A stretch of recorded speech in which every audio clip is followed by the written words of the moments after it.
Hey guys, welcome to the RAMZPAUL show. It is Tuesday, November 26th, and I hope you're all having a great week. It's Thanksgiving week, and I know a lot of people are off for the week, so thank you for joining me. We do the show Monday through Friday. It looks like we've settled on 8 p.m. I may do some daily shows again. I'm still figuring that out. I'm going to figure that out over the Thanksgiving holiday. And yeah, it's great to be here with you guys. And maybe I should show you this. This was kind of funny. I'll start with a little funny thing first. We have this little dog named Button, as a lot of you know. It was Sasha's dad's dog. Then he died, so we kind of inherited it. But this dog loves to watch movies. Especially if there's dogs in it. It just loves it. And here's Button. Sasha got Button a little sweater for Christmas. So Sasha was like going on Tubi or whatever to look at videos, and Button's like, "Yeah, what are we gonna watch? What are we gonna watch? I hope it's something dog related." So, and if there's dogs, she just barks at him. It's really weird. It can be annoying though, because we can't watch a show with a lot of dogs because she just freaks out at it. So that's Button looking tough in her Christmas sweater watching TV. Yeah, we have a dog that likes to watch TV. Pretty strange. But I hope you guys all have a great Christmas and Thanksgiving. It's a fun time of year. And then January comes and it's like, oh, it's like a hangover. But that's where we are now. Speaking of hangovers, do I have this? Did you see Kamala? She had like this video she put out, and this isn't live. So they did this video, taped it, and she's like, yeah, this is a good look. Let's take a look at this right here. Kamala, let's look at her. I don't know if she's drunk here or hungover. Let me turn up the volume. Yeah, all right, it's up here. Let's go take a look at this. I just have to remind you, don't you ever let anybody take your power from you. You have the same power that you did before November 5th. She always talks like Oprah. You used to have the same power. And no, you don't. Well, what does that even mean? Your power. It sounds good. See, the founding fathers would say you have inalienable rights. She wouldn't know what that means because she's kind of stupid. But you got the power to do whatever you want. You go, girl. And you have the same purpose that you did. And you have the same ability to engage and inspire. So don't ever let anybody or any circumstance take your power from you. So somehow Donald Trump winning is taking power from people, or they could feel that. So she's encouraging people, you got to visualize your girl boss nature, and you got all this power. Yeah, okay. I'm not really quite sure what that means, but I guess if that makes her happy. Doesn't she always sound kind of drunk though when she does that, or hungover? She's a very strange woman. I hope she runs again. Should be a disaster. Speaking of strange, in Mexico, Donald Trump, remember, he was threatening to put tariffs on Mexico unless they stop these caravans and everything else. And everyone freaked out. Donald Trump's not even the president yet. He just made that threat. And already, Claudia Sheinbaum, that's a weird name for a Mexican president. Sheinbaum? Is that like Gonzalez or Garcia? That's Lopez and Sheinbaum. Yeah, so Claudia Sheinbaum got mad at Trump, but they stopped the migrant caravans from coming. I think Trump should do the tariffs anyway, because I would like to see the industry come back to the United States, take those auto factories out of Mexico and place them back in the United States. That would be good to see. And so hopefully that will happen. All right, we'll go through some of the Trump stuff here in order that happened. We have Giuliani. It's really sad how the justice system, how corrupt it is. And we'll take a look right here about this.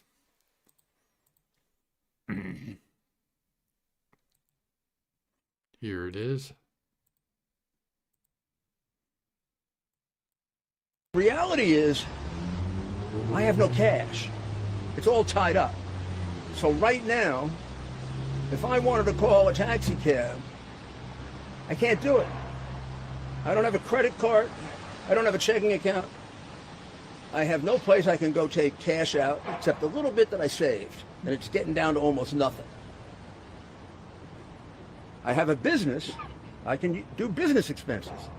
But I'm very careful about that because God forbid I should make a mistake between a personal and a business expense.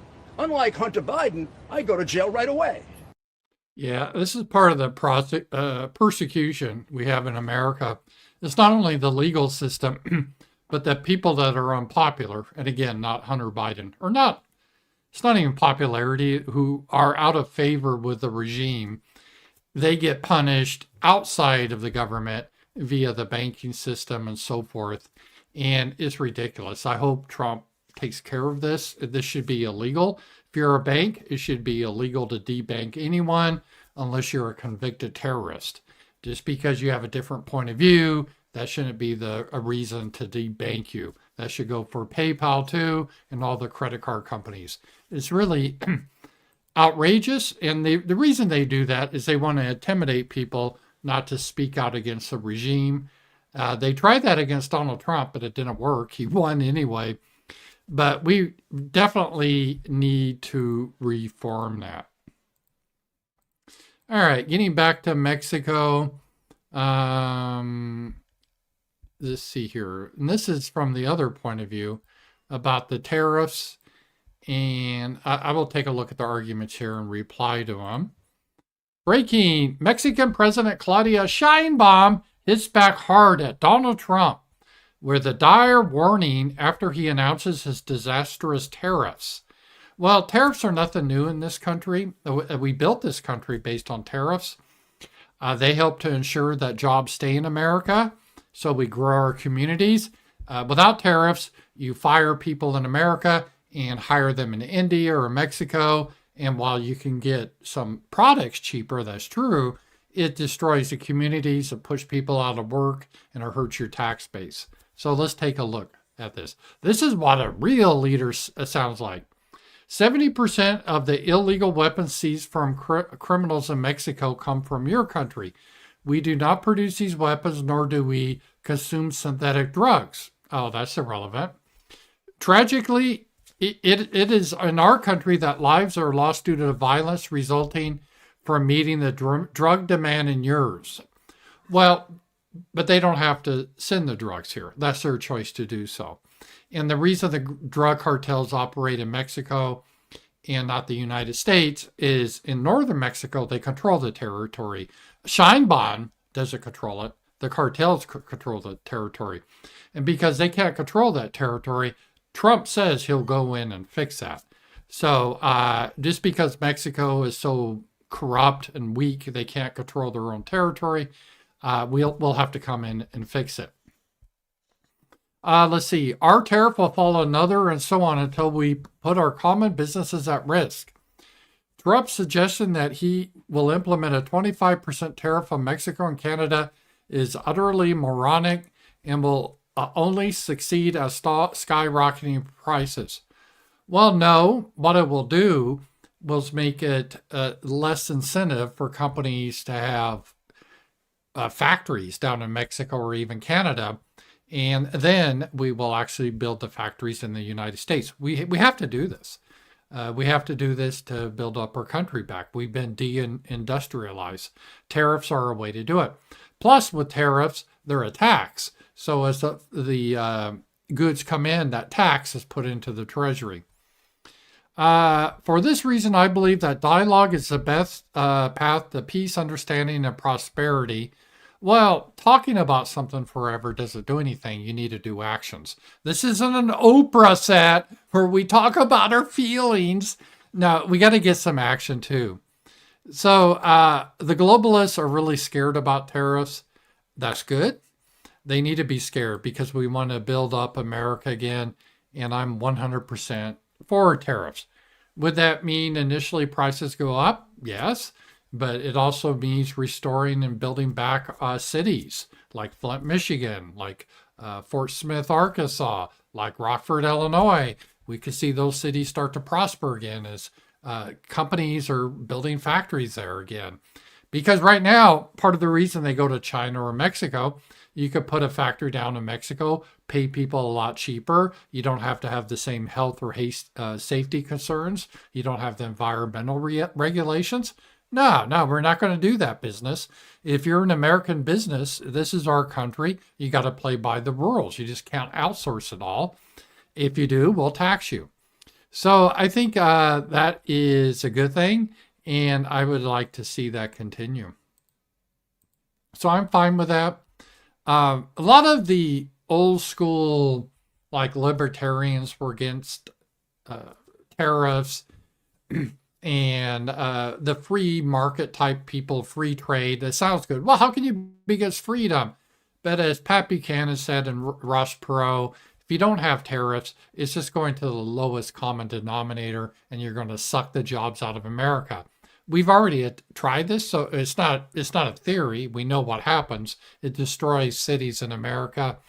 And we can't be just like a country that it engages in gambling and porn and OnlyFans and weed. We need some other industries. So I think this is good. All right, it's a little bit more now on some of the Trump changes, which I am liking. Hey, maybe I could be a part of this. Wouldn't that be fun? Don Jr. revealed on his Rumble show, Triggered, that President Trump is considering a massive White House press briefing rooms shakeup. The plan would include some podcaster buddies like Joe Rogan and others taking seats from discredited legacy news publication. It's unclear which news outlets could be on the chopping block, but this might be the latest nail in the coffin for the dying MSN, mainstream media. Elon is right. We are the media now. Yeah, this is really what happens with technology. Technology changed so many things. It's changed warfare and it's changed journalism. It's changed so many professions now. And AI has changed, like graphic artists. You don't need them anymore. The AI will do it. It's radical, really, what's happening. And there's no really reason to have journalists. Journalists were from a bygone era when there wasn't technology. So you lived in a town in Kansas, you worked on the farm, and every day to see what happened in the world, you would get your newspaper that would be delivered to you. And journalists, their job primarily was to figure out what was happening in the world and then write it down. They would write a newspaper story. Well, there's no reason even to have that function. AI can write the stories just as well as a journalist, probably better if you look at the journalists. And the journalists anymore, they don't even engage in journalism. You know, the 5 W's, who, what, when, where, why. They're more about trying to push a narrative or a propaganda thing. And if you're going to get that, why not just watch your favorite podcaster? Like, how am I any different, really, than some of these other journalists? I go over the news, just like the journalists do. I do my prep like they do, or they have producers do it. And then we go over the stuff in the day. And they put their spin on the news. I put my spin on the news. So, and the news doesn't have to come from an official source. It can come from anyone with one of these. You know, you got your iPhone or your Android, and you can just record anything that's happening. So I would like to see this. I think we need to shake things up and put podcasters in the White House. Why not? The legacy media is, I'm not really sure the function it has anymore. And who really watches network TV? I can't remember the last time I sat down and watched broadcast television, watched the news. I think it's more of an older person thing. I know my father, my stepmother, he was in his 80s, and yeah, they would watch the local news every night in Colorado, in Denver, Channel 9 News. But a lot of that was just entertainment. Oh, we got a new baby hippo at the zoo. They have some blonde bimbo do the report. Yeah, I think it's the same everywhere. So that audience is just old people watch that. Young people, and I think like really young people, over half of them never even watch TV at all. I know I don't. We don't have broadcast TV here in this house, and Sasha and I don't miss it. We get everything we need off the internet. So we have, with our phone plan, we get a Netflix streaming service. And as you probably saw, I think Sasha gets Tubi. I'm not sure what she gets. She gets a lot of stuff. And Sasha is a big movie buff. And so, if we want to watch a movie, it's not like the olden days. We have to say, oh, on Thursday night at 8 p.m., The Sound of Music is playing.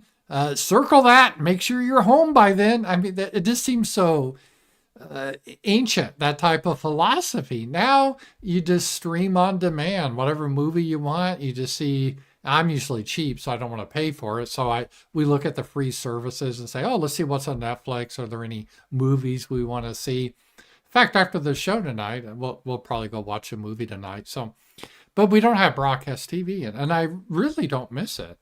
There's nothing really on there that I really want to see. So it has changed quite a bit, and I think this is for a good thing. I don't know if it's a good or bad. It's just reality. It's just the way it is. And I don't think that's going away. All right. Some other white pills. See, you get a lot of black pills on shows, but I like to give some white pills. It's easy to be doom and gloom, but there's a lot of good stuff happening. Woke woes. Walmart joins Ford, John Deere, and Toyota, and other major company in ditching controversial DEI initiatives. This is good. This is a good start. They need to do a lot more about this. I think what all companies need to do is just not end the program. They need to look back to look at the people that were unqualified, that were promoted or they hired. They need to get rid of them. They need to have compensation, let's say to white men they discriminated against. Like if some guy, he was the most qualified, but he didn't get a promotion because he's a white man and they were pushing DEI, he needs to get a financial settlement. He does. That's it. He was damaged. It has to happen. And we also need to make the big thing, not just the DEI, but to eliminate the government requirement that businesses for their contractors. So if the government is putting a bid out for contractors on a project, like I was in the software industry, say the city of, I'll use a real example. I don't work there anymore. But the company I work for, the city of Fort Worth, they had a project and they put a request for proposal, RFP. I don't know if you guys are in the business. That's what at least they used to call them that. They put out a request for proposal. And so you have to put together a presentation. You do your due diligence to see the work that needs to be done. Like in our case, if we're going to implement a new software system, okay, what has to happen? What are the risks? How we're going to price this, and so we get a margin. But so it's kind of, you got to be careful, because if you price it too high, someone will undercut you. But at the same time, you're under pressure to bring margins into the company, so you got to figure all that out. And there's nothing wrong with that, and there's other competitors. But what's wrong now, the government, when they decide who to select, it's just not the lowest cost bidder or whoever has the best quality. It's like, oh, who has the most homosexuals on this project? Oh, who has the most blacks on the project? See, we got to get away from that.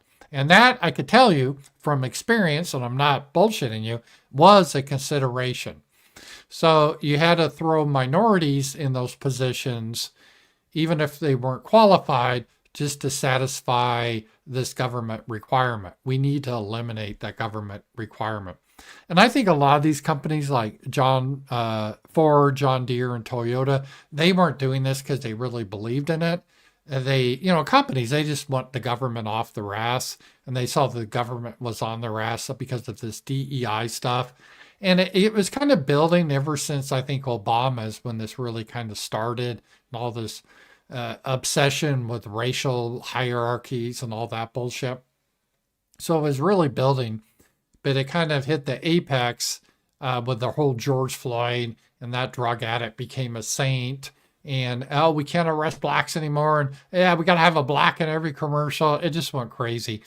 But I'm starting to see this year first, at least in America, that this is starting to roll back. Now, it's interesting because whatever trends that are started, they tend to start in America, and then other countries in the West start to follow. So like Canada, and I've observed Britain, they're still behind the times. They're still about, oh, we got to have a black guy with a blonde woman in every commercial. They still think they have to do that. But I think slowly we'll get away from that. Again, we were watching TV, not broadcast TV, but we're streaming something. Even these streaming services have ads. And the Coke had an ad, and they just brought back the polar bear ads. If you remember that from the 80s, they're just real pretty with the polar bears and the pretty Christmas lights. And there was no homosexuals running around. There was no transgender women prancing around. It wasn't a bunch of race mixing couples. It was really nice to see. So I'm hoping a lot of this is starting to come back, and nature is healing just a little bit here. And we got some more about this, about the rolling back a lot of this DEI stuff. And let's take a look at this here. Conservatives fighting back against corporate DEI may have scored their biggest victory yet. Walmart, the nation's largest private employer, just announced it is rolling back its diversity, equity, and inclusion initiatives. It's funny how they call this conservatives, because originally it was a liberal position that you should treat everyone equally and you shouldn't judge people based on the color of the skin, all that jazz. Now that's considered a conservative position, and the liberal position is you should get blacks, women, and homosexuals and men that cross-dress special privileges. It's really weird. Amid outcries over so-called corporate wokeism and claims that DEI is more divisive than inclusive. No, that's not the claim, and it's not so-called woke. The claim is it is divisive, but that's not the problem. The problem is it's engaging in racial and sexual discrimination, especially against white men. That's the problem. And also white women, too. They have the whole progressive stack. That's the issue. Walmart says it's ending racial equity training programs for staff, evaluating programs designed to increase supplier diversity. Yeah, this is a big one. The program to increase supplier diversity. This means when you get suppliers, you check, if you have you may have a great supplier, great price, great product. Oh, but a white man runs it, or a white woman. Oh, but here we have a black guy that wears a dress, and the product's not as good, but we need to get the black guy that wears a dress. Reviewing funding of pride events. Yeah, that needs to end. You shouldn't be funding, celebrating sodomy. I think all of that, most of that should be illegal in the first place, but a business doesn't have any business promoting some sort of sexual practice. And I don't understand the whole pride aspect in engaging in a sodomy anyway, right? If you build a rocket that goes to the moon, yeah, you should feel some pride. If you engage in anal sex, I don't see why you need to have pride about that, right? There's a different levels on that. So the whole pride on sex is strange. And removing sexual or transgender products marketed to children. Well, obviously, it's just evil to try to push this stuff on children. Now, Walmart defends the move, saying, quote, "We have been on a journey and know we aren't perfect, but every decision comes from a place of wanting to foster a sense of belonging." Other companies making similar moves. They include Harley-Davidson, Tractor Supply, and John Deere. That is really good news. So we're seeing some progress there. This is an example of the Trump victory, because Trump is going after this. And I know it's easy to get blackpilled about elections and saying, elections don't really matter. The same people always win.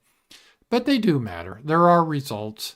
And this is, it could mean a difference in your own life. So let's say if you're a white guy, you're a supplier now, and now you're able to make some money because you could sell to a Walmart when you were previously blacklisted because of DEI.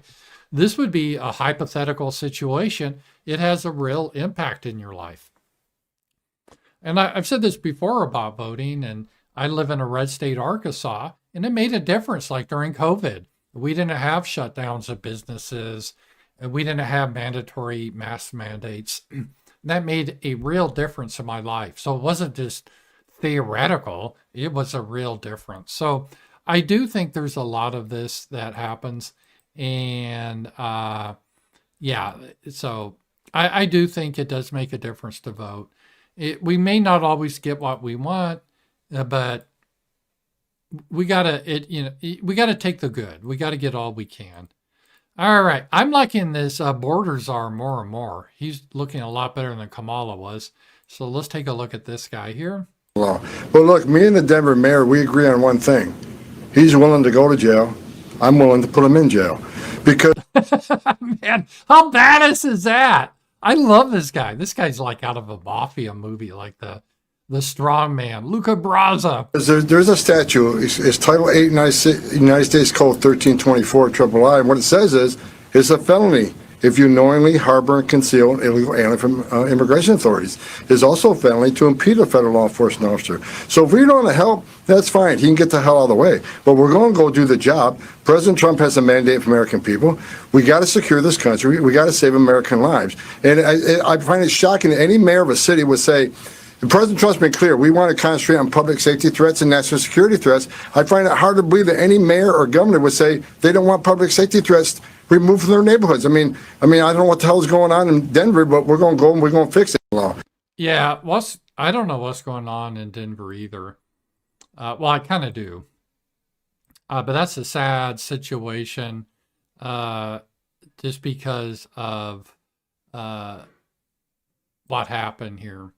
Well, Denver, it used to be such a conservative state, and California, they had a lot of issues that caused a lot of Californians to move. I'm not trying to blame Californians, but it's true. They moved to Colorado and they brought their shitty politics, especially in the Front Range region. And now, literally, Colorado has a Democrat, like gay Jewish mayor, governor.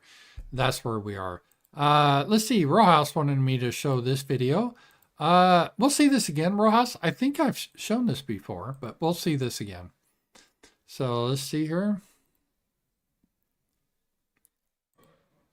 Is that Hesketh and Gates have categorically denied any wrongdoing, and none has been proven against them. In Trump's case, it was a civil action, as you know, not a criminal action. The criminal case against him was shuffling paperwork over an alleged one-night stand with a porn star. So it's not quite how you categorized it. Deborah Lee, let me bring you in here. Has this trans lawmaker been accused of rape? Has this trans lawmaker? No, but actually, if you are a congresswoman, if you're a congresswoman who survived sexual assault, you should be entitled to Yeah, we watched this. I feel remember safe this. in the so restroom. the presence of a trans woman in the bathroom. Oh gosh, gosh, you know, I'm in here in New York. There are a lot of multi-gender bathrooms, and I've gone to the bathroom next to a man.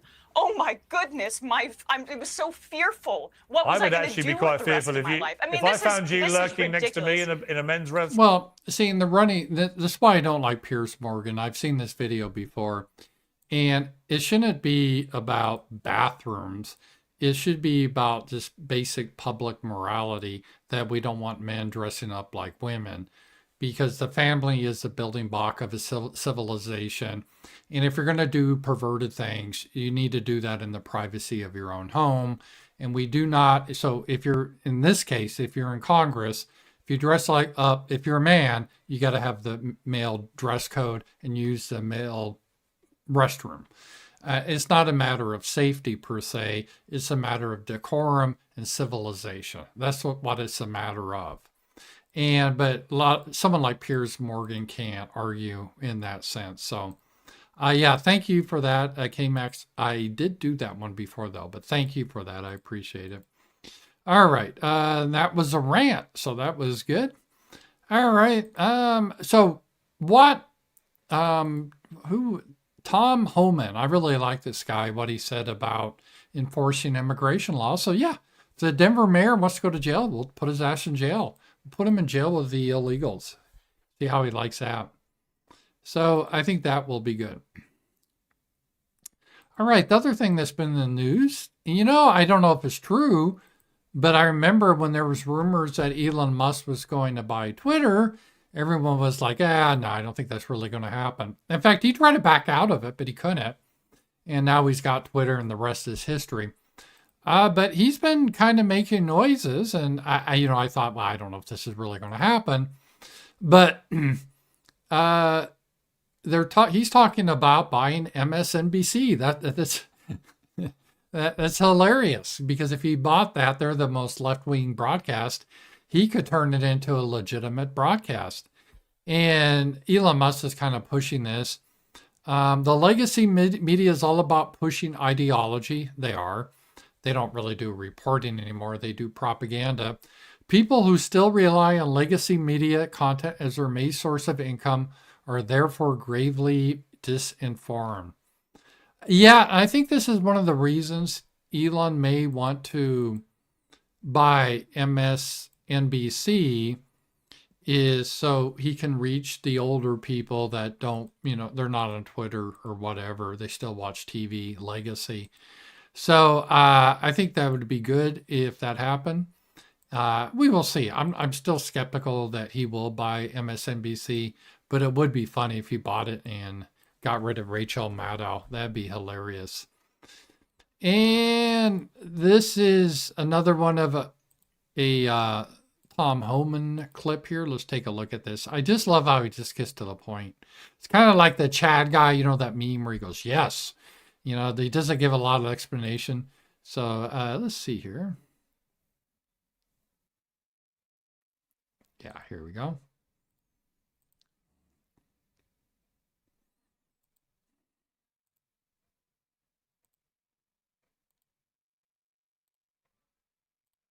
Very big role in bringing attention to this security disaster, Texas Governor Greg Abbott, and they're going to be together all day tomorrow. Tom, you heard this mayor out there in Colorado. I want to get your reaction to it, and I want you to be clear about who has jurisdiction, the federal government or state and local governments. And if you're a sanctuary state or city, are you breaking the law?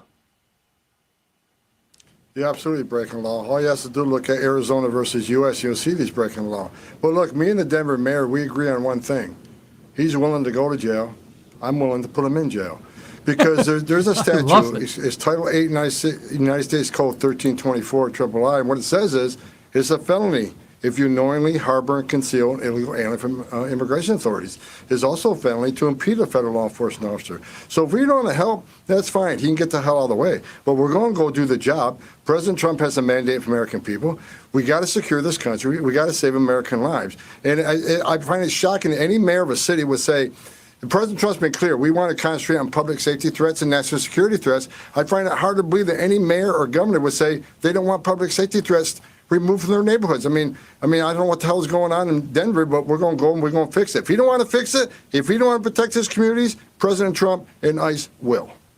So you will be going into Colorado, Illinois, New York, California. Yeah, they're all states of America. And you are going to uphold the law of the land. That's your commitment. It doesn't matter what these elected politicians threaten or say that they're going to do. We're going to enforce the law, period. And they're not going to stop us. Governor Abbott, I watched you with great frustration do everything imaginable in your power, come up with idea after idea after idea, because you were bearing the brunt of this from the very beginning. And you tried to put up barriers in the beginning, and then you tried to work the courts in the beginning. Then you started flying people out of your state to the sanctuary cities and states, and then all of a sudden, people like Mayor Eric Adams, to his credit, he finally got there, realized maybe this is not such a good idea, wide open borders, because we can't control what's going on here. How frustrating has that been for you? Well, listen, it's very frustrating when we have a country and a president and an administration that are fighting back against the law, inviting all this illegal immigration into our country, bringing those people in who are committing those rapes, those murders, and crushing families across the entire country. So I'm thankful that we finally have a president, President Trump, who's going to enforce the laws of the United States of America. I'm thankful that we have Tom Homan as the incoming border czar, who's going to help execute those laws and enforce those laws and make sure that we get back to restoring order. But also, I'm thankful, especially this time of the year, what Tom's going to help me out with tomorrow. I'm thankful for the National Guard troops who've been serving on our border for the past 4 years under the Biden administration, erecting the barriers, repelling and denying entry to people trying to enter. So this is what's going to be really great now is instead of having the federal government working against Texas, they are going to work on our behalf with the National Guard. The country illegally. Those are men and women who deserve the respect of the entire United States of America. And we're going to go feed them Thanksgiving dinner, Thanksgiving lunch, and show them the gratitude that they deserve. Yeah. Let me ask you, I had Senator Rand Paul, Tom, on my radio program today, and he thinks it's a matter of police and ICE resources, not the military, that can be used in this effort. What is your answer to that? They can use the military because they're not United States citizens. Constitutionally, he says there's a problem. No, there isn't a problem. You can't use the military against U.S. citizens. We need DOD's assistance. Look, we got millions of people we need to find. And we got a lot of criminal aliens. We got a lot of national security threats. We need to find these people. It is, I think, DOD, this is a national security vulnerability. I think it's the biggest national security vulnerability we've seen since 9/11 because of the over 2 million gotaways. We already arrested a record number of people off the terrorist watch list crossing the border. We know 2.2 million people paid more to get away. They didn't want to be vetted. They didn't want to be fingerprinted. That scared the hell out of everybody. So DOD's helped on the border on numerous administrations. We need their help on the Trump administration. They don't have to be out arresting people, but they can certainly help us with transportation. They can help us staff up groups. They can help us do some of the infrastructure building. They can help us some of the logistics. We need DOD's help, and President Trump's committed. DOD's helping us, and we're going to do that. So, again, President Trump's a tough president, and DOD's assistance is going to help us be more successful in the country. It's just sad that Rand Paul would say that. I think we all need to be on the same page. Again. Well, I understand what Rand Paul's saying probably because there is, after the Civil War, they put an act in the Constitution that you can't use American troops against U.S. civilians, and you got to just use police force. And that became after Reconstruction, so you wouldn't have the Northern Army terrorizing the South. The South got their local police force back. And usually I'm on board with that. But again, by definition, these aren't U.S. citizens. They're invaders. They're like an invading army. And this is the primary reason we have an army, is to stop these people. It's not to piss around in Ukraine or Iran or Gaza. Is to protect Texas, is to protect California, Arizona, New Mexico. That's where the military should be.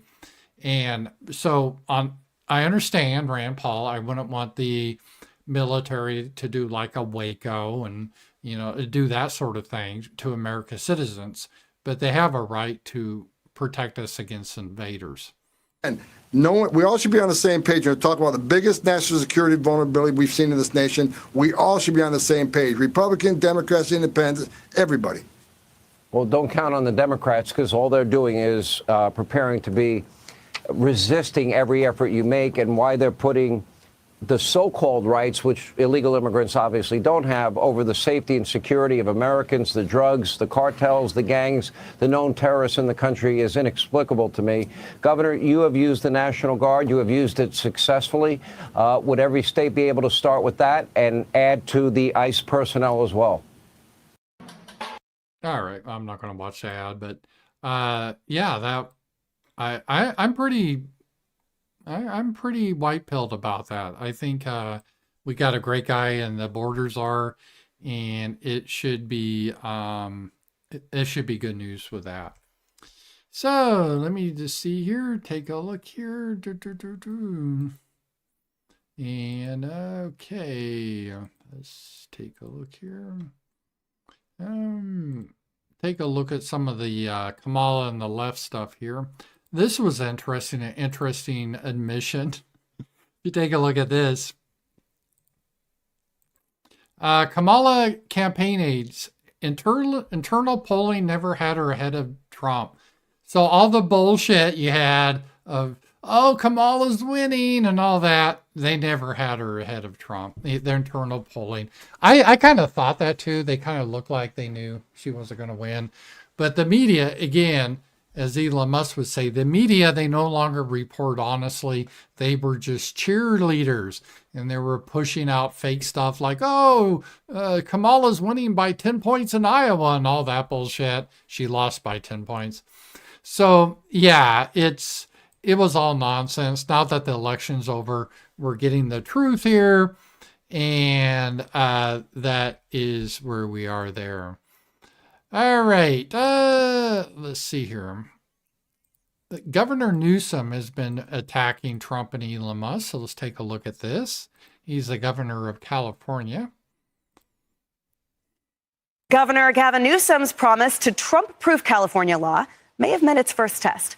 Trump is vowing to eliminate the $7,500 federal EV tax credit passed under the Biden administration. So Newsom is vowing to make California taxpayers pick up the bill instead, saying in a statement, quote, "We will intervene if the Trump administration eliminates the federal tax credit, doubling down on our commitment to clean air and green jobs in California. We're not turning back on a clean transportation future. We're going to make it more affordable for people to drive vehicles that don't pollute." Well, green energy, so-called green, they pollute too because they got to get electricity, and you got to get electricity from somewhere. But if California wants to give a big tax break on their own, I don't really care. Go for it. They don't have the money to do that, but we shouldn't bail them out. But if they just want to go down the drain, I don't care. But not all EVs apparently will make the cut.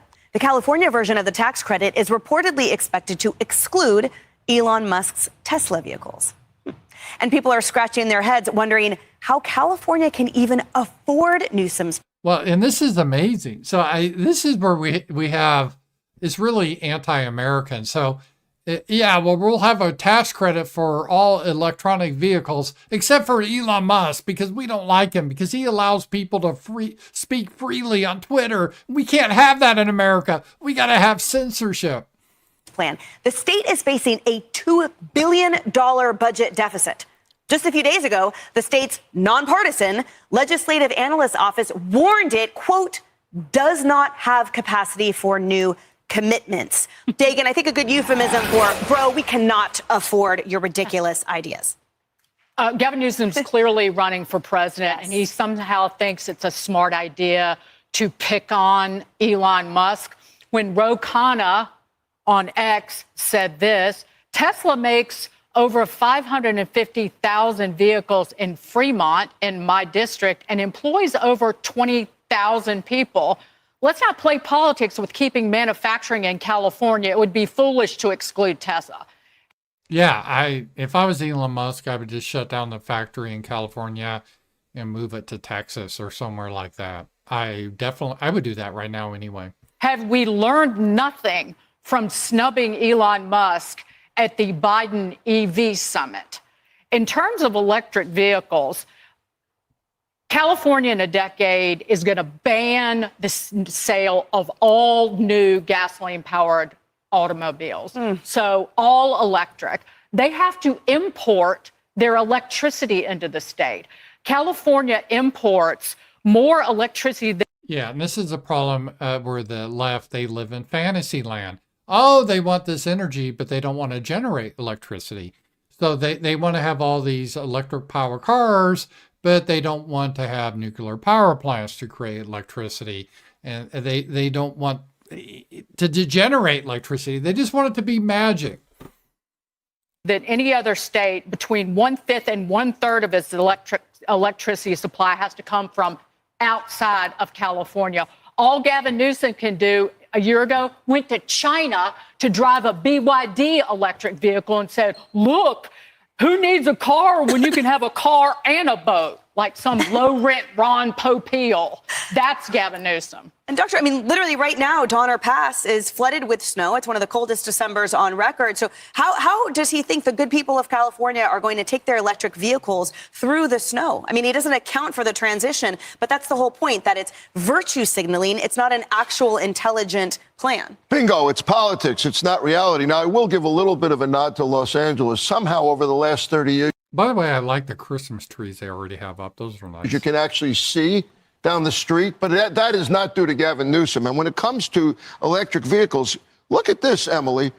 Only 20% of those buying electric vehicles even qualify for this $7,500 rebate. That's number one. Number two, everybody figured out in the last month that they should lease their vehicle, because if you lease your vehicle, then you don't have to buy a vehicle that's purely made in the United States. You can get around that. So 79% of owners are now leasing instead of buying. How's that actually helping the environment? And of course, here, this is personal. This is personal. This is Newsom versus Musk, and that is not where we should be. As one of the Californians that fled, it's hard to picture a governor that claims to have everyone's well-being and well interests in mind, when the reality is, because of him, the state has absolutely fallen on a cliff. And his running for president with these empty campaign promises, I mean, everyone sees through it. Californians are suffering right now under. That's going to be a problem with Gavin Newsom in 2028. I've asked Sasha, what does she think of him? Because, people think, he's so attractive. And she's like, I think he's kind of oily. He does come across as kind of a used car salesman type. And then he has the problem, he's the governor of California. California right now does not have a good reputation for obvious reasons. It's a state that's being run very poorly. They're a one-party state, and you see the problems when you have a one-party state. It's, there's a lot of good people in California. It's a beautiful state, but it's woefully mismanaged. Under this person's watch, why does he keep doing this, Leslie? This isn't going to be suffering. I want to answer the question for the people in my own government who don't know how to pick up the phone, which I did. Here is where the rebates for the EV buyers come from. It comes from, which the people of California wanted, the Greenhouse Gas Reduction Fund. That fund is fully funded. It expires in a couple of months. So the money is already there. So saying that it's going to be the taxpayers, that we don't have the money for this one. I don't feel that a state that has the 6th largest economy in the world is hurting. And that is not, yes, there are people that say that they're hurting. And honestly, in every state, right? When people, go into the supermarket and, they see the price of eggs going up, even if that can't be and shouldn't be blamed on a president, or a governor, that, that's what they're feeling. And I always say when it comes to numbers, it's facts versus feelings. Just last thing I want to say is, Governor Newsom's even getting attacked for saying, look, federal government doesn't want to give you a rebate. We will here in the state.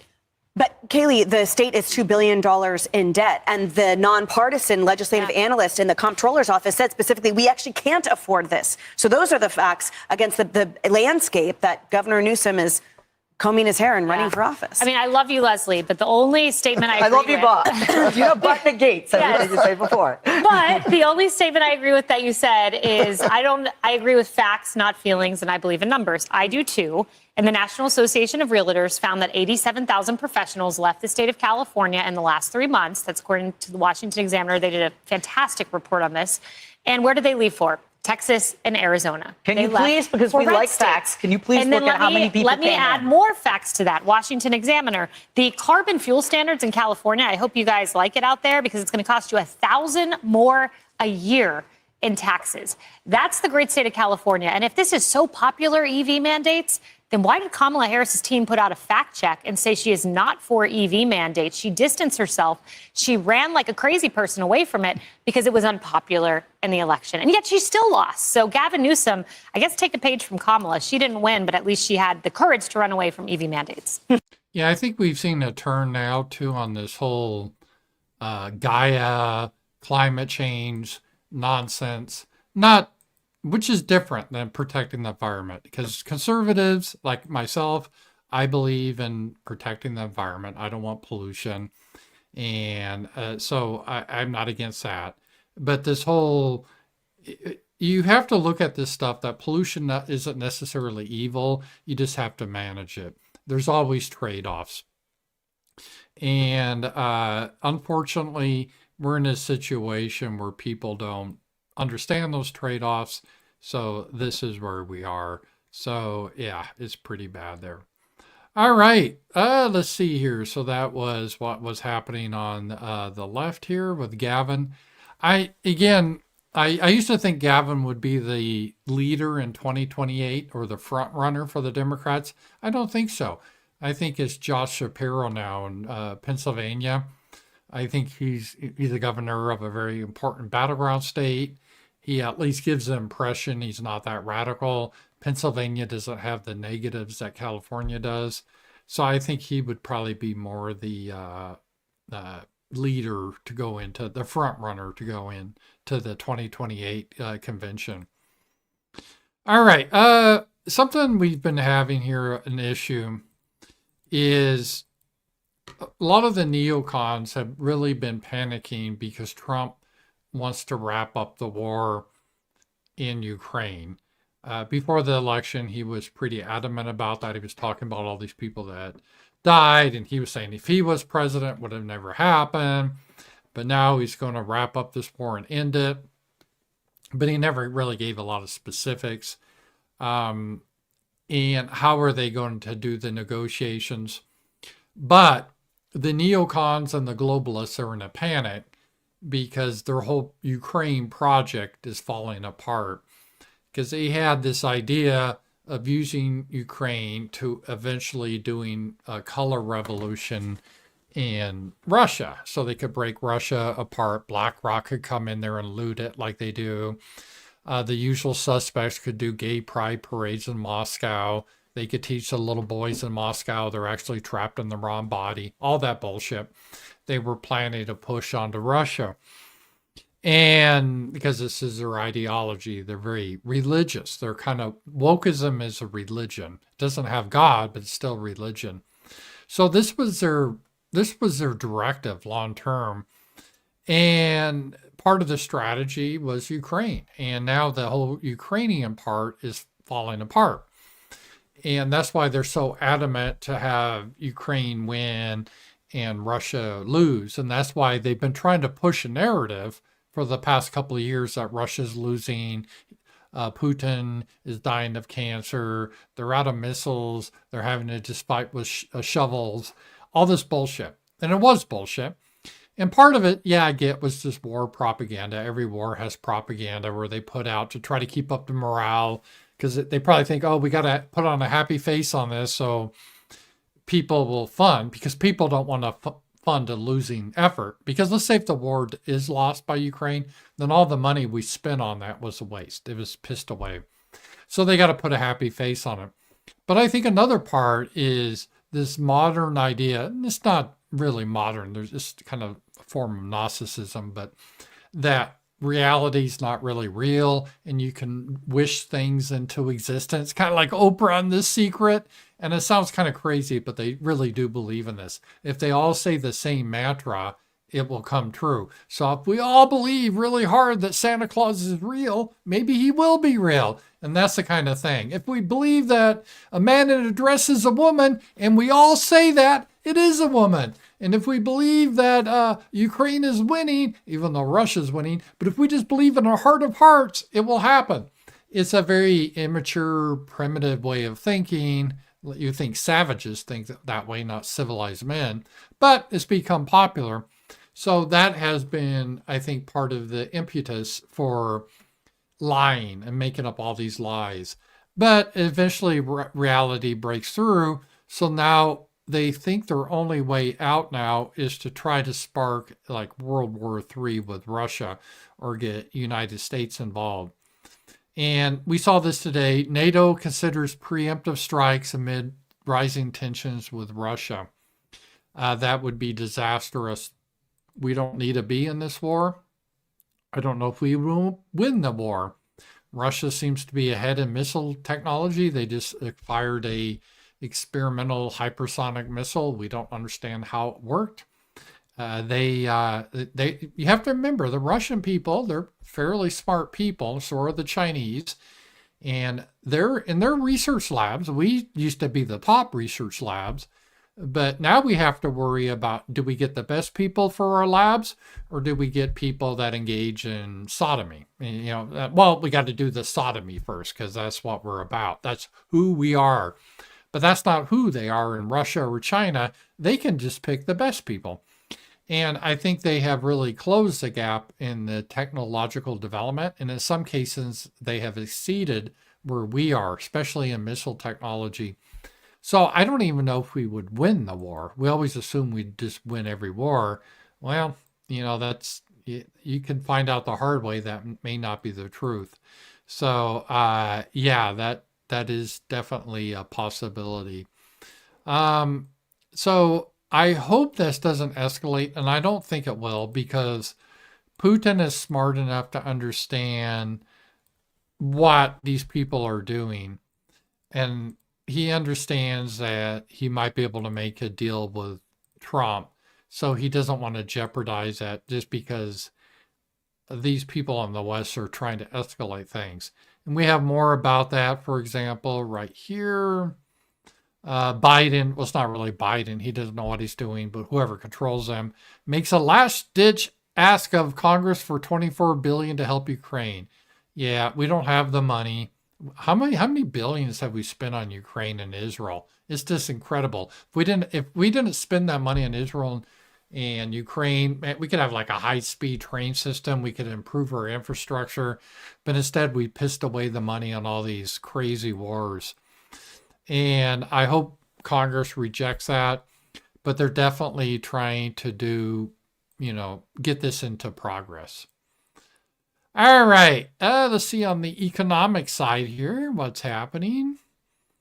And I'm not trying to be, I'm skeptical about this. I guess if like I said, people like my funky dance.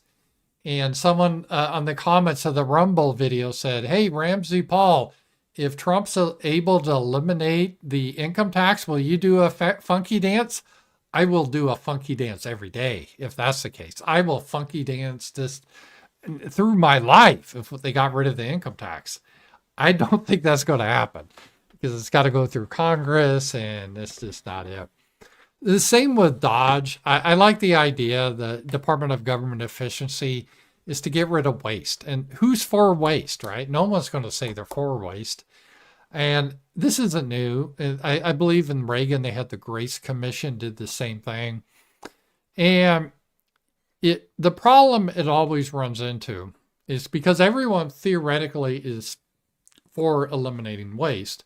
But then when you get specific programs, especially the ones that, require a lot of the money, they're like, oh no, because a lot of this stuff the waste is in the military spending, but there's a lot of defense contractors that make a lot of money that way, and they give a lot of money or bribes to congressmen. So do you think Congress is going to vote against the guys that give them bribe money that help them win elections? Color me a little bit skeptical on that. So, but this is a poll. 71% of Americans support the mission to cut government waste and inefficiency. Okay.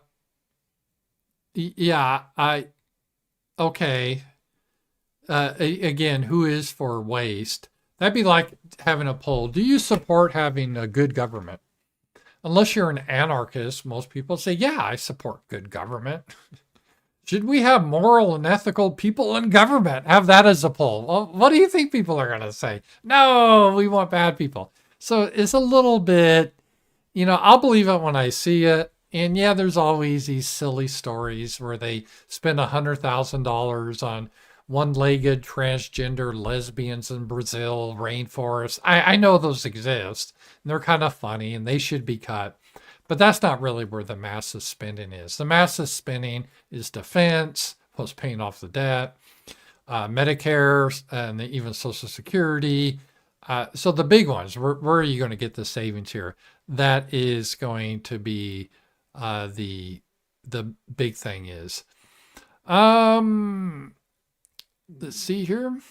Here's what, going back to the economy a little bit, and Elon Musk versus Gavin Newsom. Elon Musk is going to get nuked by Tesla shareholders. No, he's not. Gavin Newsom has hit him off of all EV tax credits for his anti-American behavior. And Elon Musk's anti-American behavior is allowing people to speak freely on X without censoring them. So supporting the First Amendment based on these people is anti-American. So yeah, Gavin probably should be in jail, that piece of shit. We need to start penalizing these people. So yeah, that's not good, not good. Let's see here. We get through some more stuff. Let me see. Oops. Open up the Powerchats. I actually controlled it. Thank you guys so much for being here. Be sure to like and subscribe. I appreciate being here with you guys every week, every day. And let me just go to the dashboard here. Every once in a while I close the tab accidentally here. And okay, got that back open. And let's see what else. Oh, we got another. Boy, these immigrants learn quick. They learn quick. And this is in Colorado too. They learned quick how to game the system. Nigerian immigrant, new Colorado Springs Mayor Yemi Mobolade. Why is this Nigerian running Colorado Springs? Colorado Springs used to be such a nice conservative city. Apparently participated in and lied about a hate crime hoax, which helped him win the election. The Department of Justice refused to pursue the case for racial and political reasons. So this guy, the mayor that went to that won the election, he engaged in a hoax, the usual stuff blacks do, where they write the N-word and like Jesse Smollett. They do this a lot. It's common because no one really does it because you'd face 20 years in prison. So they do it to try to get sympathy. So yeah, this is what we got here.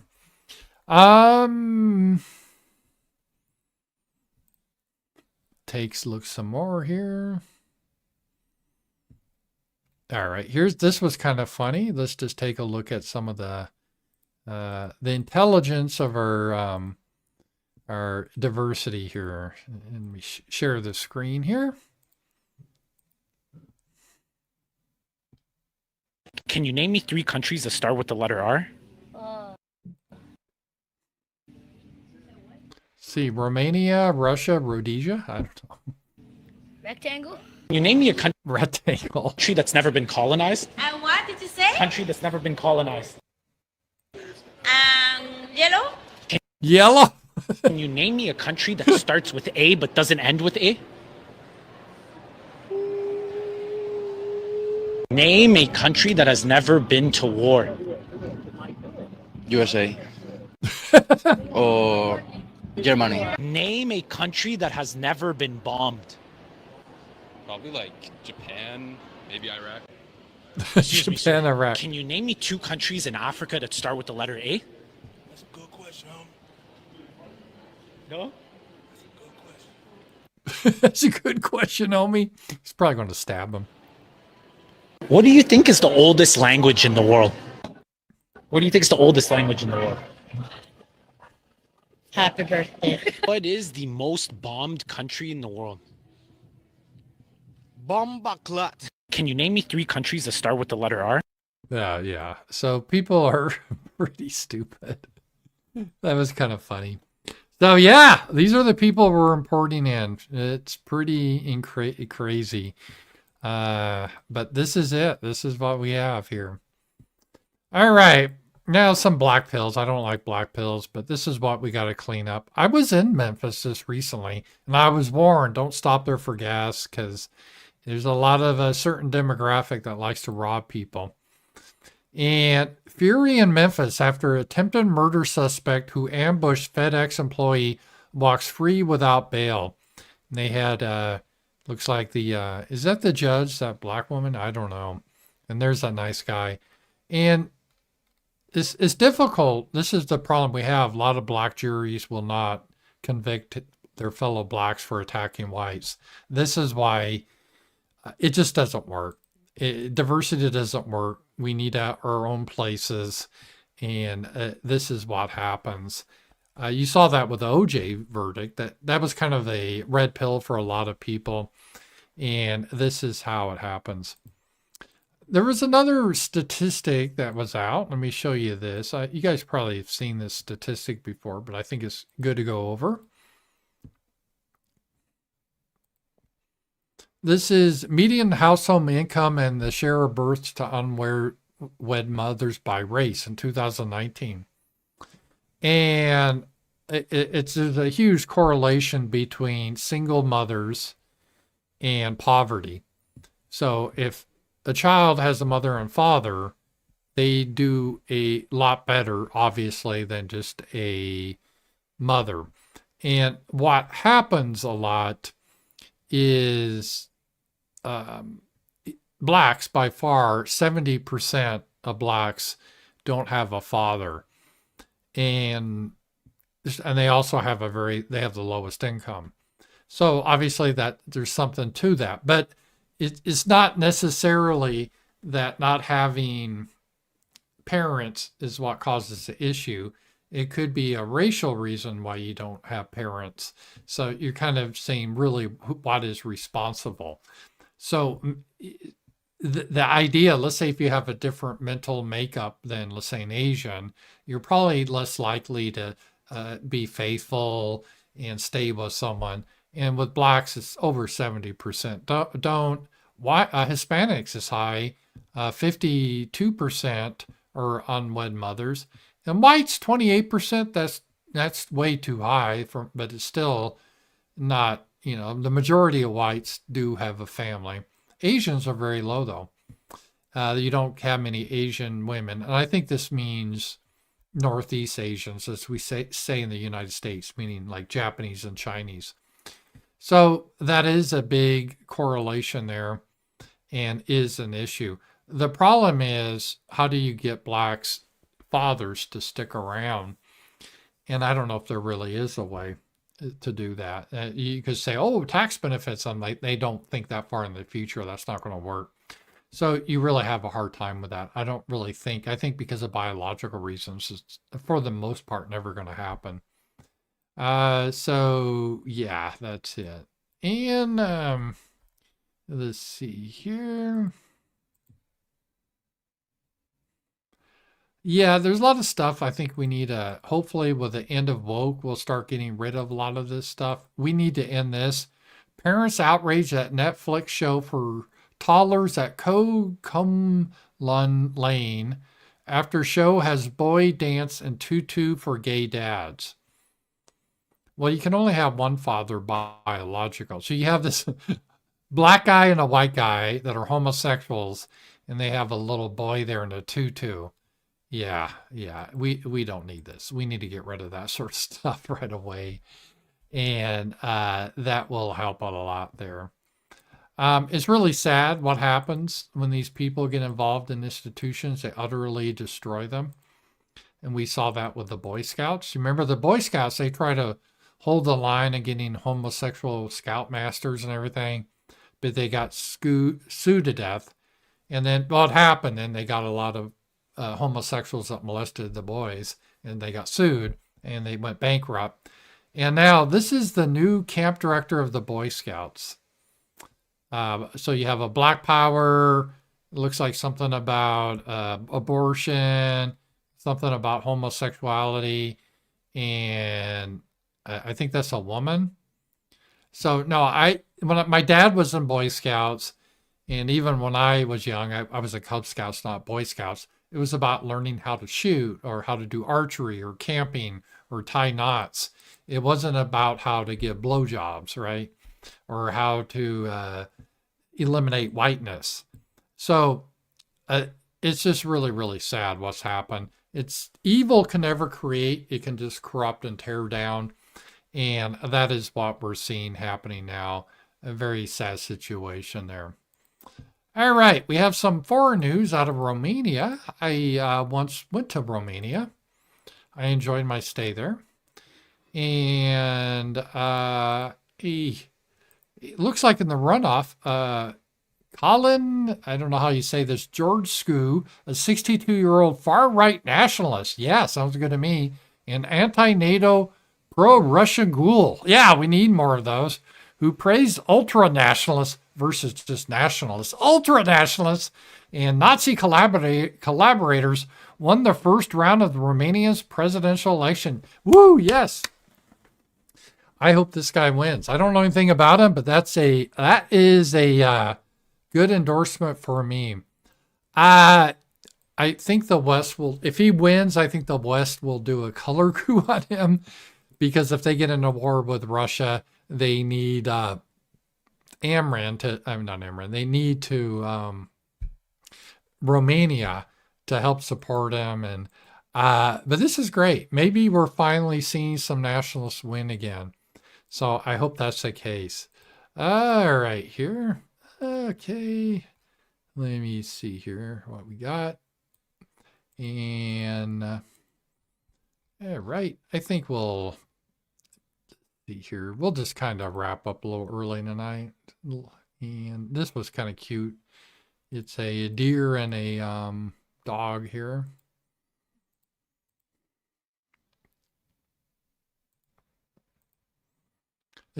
Just a deer and a dog enjoying their time together.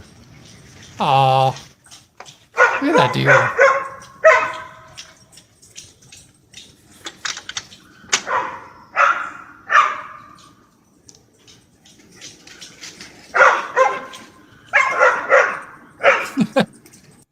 That's pretty great. That's pretty great. That's pretty great. Guys, thank you so much for being here. It's been a lot of fun. I'll be back tomorrow, Wednesday, the day before Thanksgiving. Thank you guys for being here, and I'll talk to you guys later. Bye.